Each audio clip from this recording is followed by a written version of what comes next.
কোল ফেললাম, 4-5 দিন রোদে দিতে হবে, তারপরে আচার বানাবো।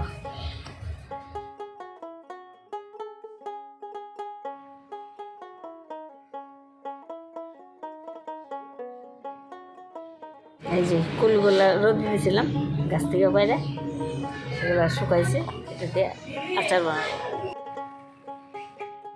কুলগুলা এই যে বোটাগুলো ফেলাই দিয়া এগুলো একটু ফাটাই নিতে হবে। ফাটায় না নিলে এর ভিতরে গুড় ঠোঁট ঢুকবে না।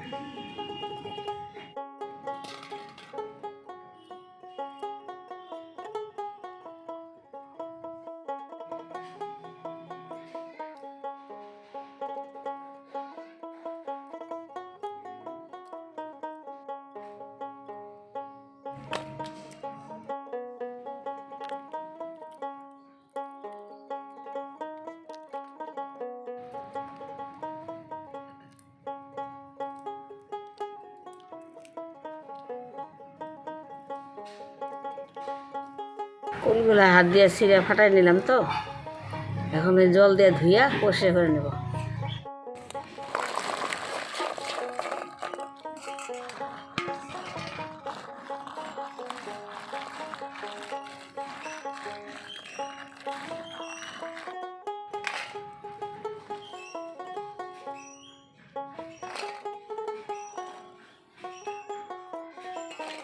কুলগুলা ধুয়ে নিলাম, এবার একটু জল দিয়ে কতক্ষণ রেখে দেব।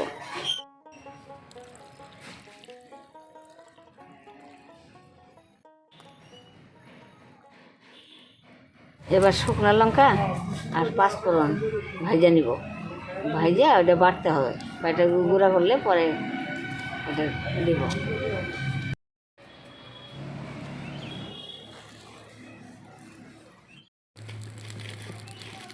শুকনো লঙ্কা একটু বেশি করে দিতে হবে, টক তো ঝাল ঝাল হবে, টক টক লাগবে, ভালো লাগবে।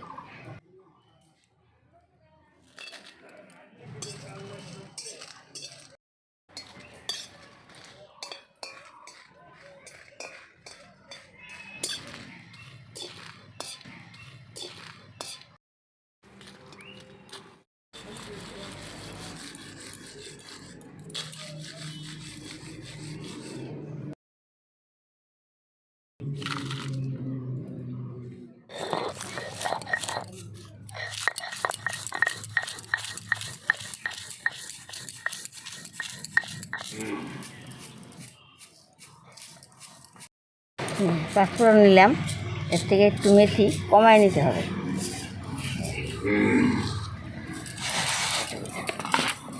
মেথিটা যদি বেশি থাকে পাঁচফোড়নে তাহলে একটু তিতা লাগে, ওই জন্য একটু কমায় নিলাম।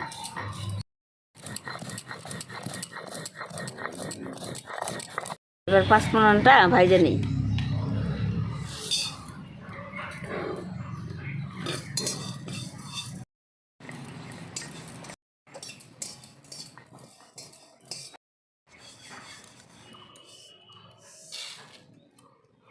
গুড় জাল দেব, কড়াইয়ে জল দিয়ে দিই।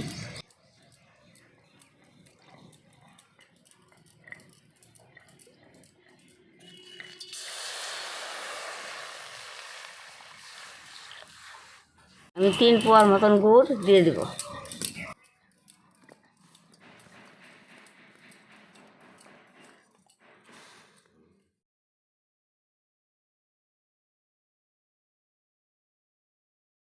কুলগুলা জলে ভিজিয়ে রাখছিলাম, এখন ওই কুলগুলা জলে থেকে চিপে চিপে তুলে নিব।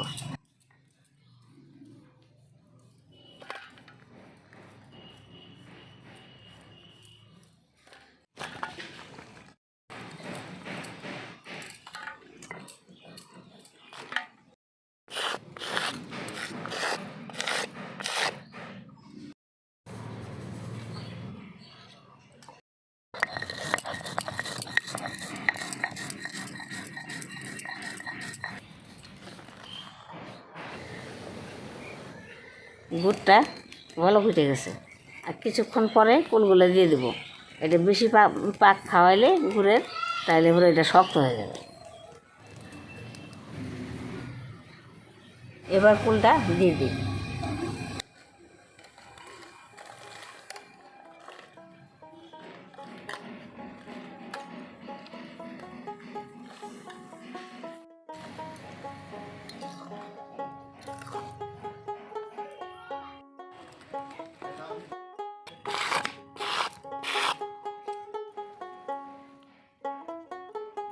এবার 3 চামচ লবণ দিয়ে দিব।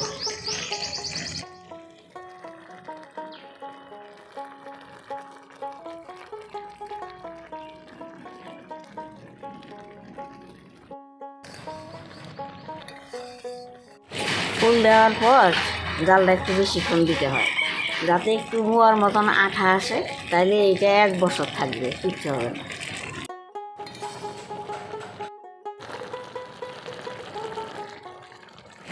এবার 1 চামচ হলুদ দিয়ে দিব, তাহলে সুন্দর রঙটা আসবে।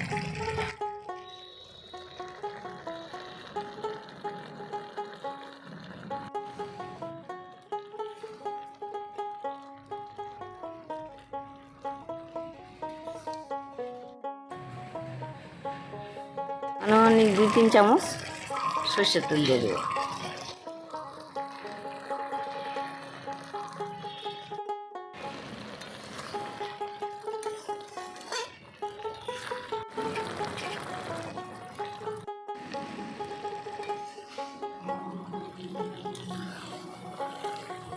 রসটা টাইনে আসছে, এবার শুকনো লঙ্কার গুঁড়া আর 5 ফোড়নের গুঁড়াটা দিয়ে দেবো।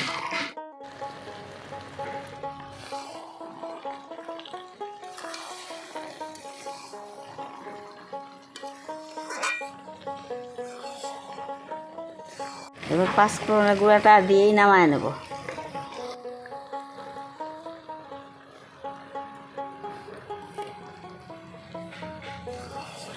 নামাই নি, হয়ে গেছে।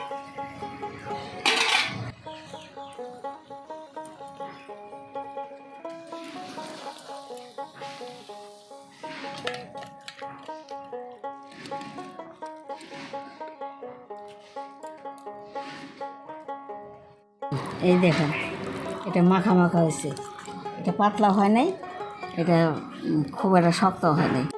এটা কিন্তু অনেক দিন থাকবে, এটা 1 বছরও রেখে খাওয়া যাবে।